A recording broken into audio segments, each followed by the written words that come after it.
And what's so crazy about this is if you fast forward to like 2014, Ducati releases the Scrambler. Okay, I think it's a similar weight, if not heavier, bike. Chain drive. The Buells were belt drive, so there's zero chain maintenance, and your back wheel stays clean for the most part. And normal valve adjustments. The newest Buells had hydraulic valves, so no valve adjustments. So you had this lightweight, reliable, ultra torquey. They made 103 horsepower, 84 foot-pounds of torque. So you had a competitively priced motorcycle that was extremely low maintenance, handled phenomenally, was lightweight, made for the enthusiast, and it failed. And a couple years later, you have Ducati release the Scrambler. Their 1100 makes 86 horsepower. It has the chain maintenance. It has the valve maintenance. Higher maintenance motorcycle for sure.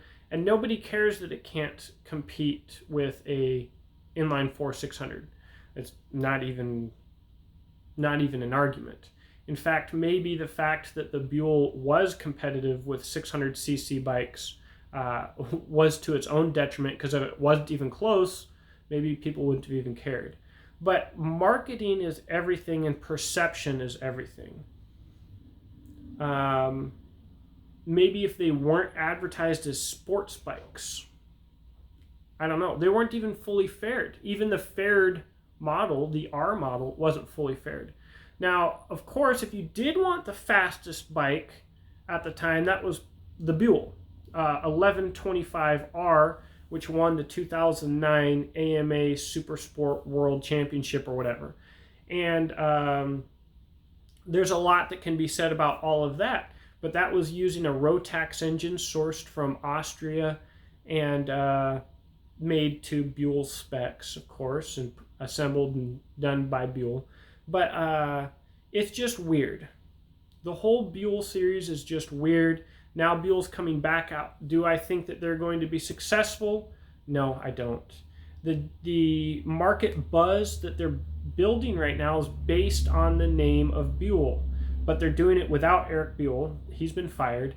And what buzz they have generated leads you to their website, which is absolutely basic. You would almost not believe that it was a real website from a professional company if you didn't know any better.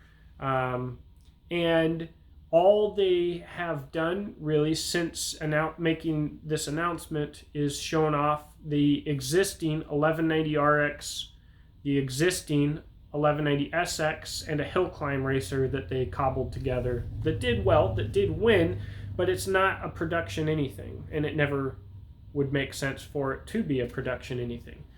So I hope that Buell is successful.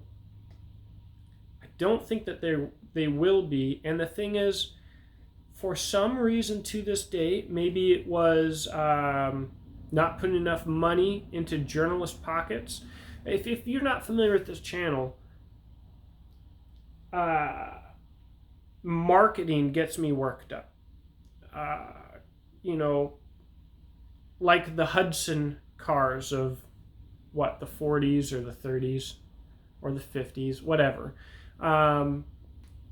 Corporations pay big bucks for marketing, for journalism.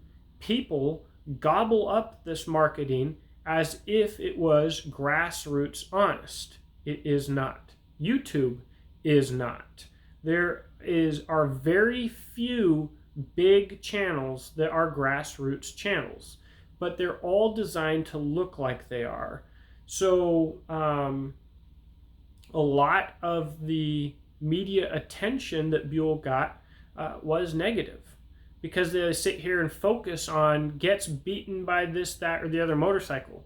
When's the last time that you saw a video comparison of a BMW R9T or a doggone Ducati Scrambler being compared to 600cc inline 4 superbike?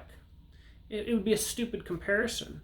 Now the Buell had a partial fairing, but wasn't a full, the XB12R, it wasn't even a fully faired bike. So Definitely a few bad choices on Buell's part. A lot more bad choices, I would say, probably on Harley Davidson's part. A little bit of Buell was a little bit too ahead of the times. I think quite a bit ahead of the times. Some of their color choices and little things like that were a little bit behind the times.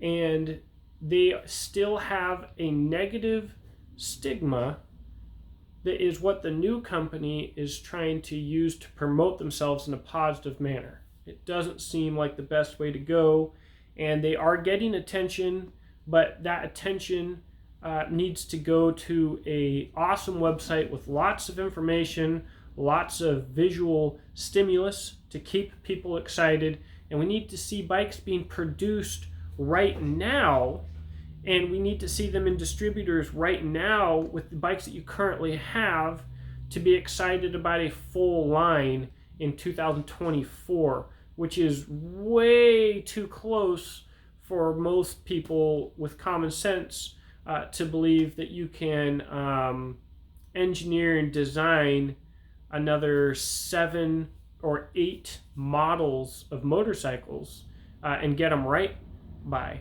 That's too short a time. I kind of feel like they're just doing a quick press release as cheap as possible looking for investors. So I hope they work, but I doubt it.